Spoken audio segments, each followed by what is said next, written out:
প্রিয় দর্শকবৃন্দ আসসালামু আলাইকুম, কেমন আছেন আপনারা? আশা করি আল্লাহর রহমতে ভালো আছেন। যদি চ্যানেল ভালো লাগে অবশ্যই চ্যানেল সাবস্ক্রাইব করার পাশে থাকুন। প্রতিদিনের মতো আজকে এক আপু আমি চ্যানেল হাজির করেছি। মিডিয়া কি কারণ আসে সেটা আপনাদের শোনাবো। আসসালামু আলাইকুম আপু, ওয়ালাইকুম আসসালাম। ভালো আছেন?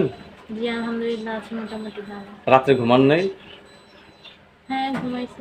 আমার তো মনে হয় আপনার চোখে ঘুম। বিয়ে শাদী হয়েছে আপনার? না। ও, এর জন্য তো ঘুম ঘুম চোখে ভাব। হ্যাঁ, সারা রাত জেগে থাকে স্বামীর চিন্তা। হ্যাঁ। আচ্ছা, বয়স কত আপনার? 22। 22 বছর বয়স।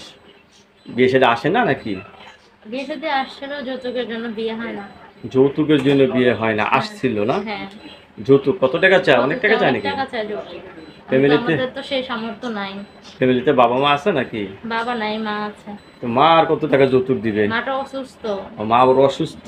হ্যাঁ, কষ্ট করে পড়াশোনা করেছিল মা এতদিন, এখন অসুস্থ হয়ে গেছে। আর্থিক সময়ের জন্য পড়ালেখাটাও করতে পারি নাই। এখন আমি বাসা বাড়িতে কাজ করে সংসারটা চালাই, আমার ওষুধের খরচ, সংসার খরচ। এখন আপনি বিয়ে করতে চাচ্ছেন, ভালো একটা ছেলে চান না? যদি ভালো একজন মানুষ পায় জীবন সঙ্গী বানায় নিবে। অনেকে তো বউ মারা গেছে, বউ চলে গেছে, আর যদি তাতে আপনাকে কোনো বিয়ে করতে চান? সমস্যা নাই, তারা যদি আমাকে ভালো রাখতে পারে, ভালোভাবে রাখতে পারে, পর্দার তলে রাখতে পারে আমাকে, তাহলেই হবে। কারণ আমি তাহলে বাসা আপনি বাড়িতে কাজ করি, তো বাসা বাড়িতে অনেক 10 জন 10 রকম আজে বাজে কথা বলে, সেসব কথা শুনতে ভালো লাগে না।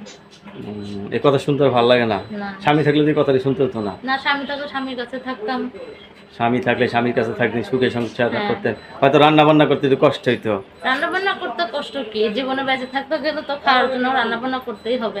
পেট যেহেতু আছে, তাহলে রান্না বান্না করে তো খেতেই হবে, না খেলে তো আর হবে না। তাহলে আমরা বুঝলাম যে আপনার এখন বিয়ে শাদী হয়নি, যৌতুকের জন্য বিয়ে হচ্ছেন না, নতুন একজন মানে যদি ভালো একজন মানুষ পাই, যে আমি বললাম না আমার মাটা অসুস্থ, আমার কোনো কাজ কাম করতে পারে না, আমি বাসা বাড়িতে কাজ করে সংসার চালাই। যদি ভালো একজন মানুষ পাই যে আমার দায়িত্ব নিয়ে, ভরণ পোষণের দায়িত্ব নিয়ে আমার পাশে থাকবে, সেরকম একজন মানুষ পেলে আমি আমার জীবন সঙ্গী বানিয়ে নিব। দর্শক, এই আপুর কথাগুলো শুনলেন। আপু অত্যন্ত ভালো মানুষ, তো আপু বিয়ে বসতে চাচ্ছে। আপু আপনার কাছে ধন্যবাদ আমার চ্যানেল সময় দেওয়ার জন্য। দর্শক, পরবর্তী একটি মেয়ের জন্য অবশ্যই অপেক্ষা করবেন।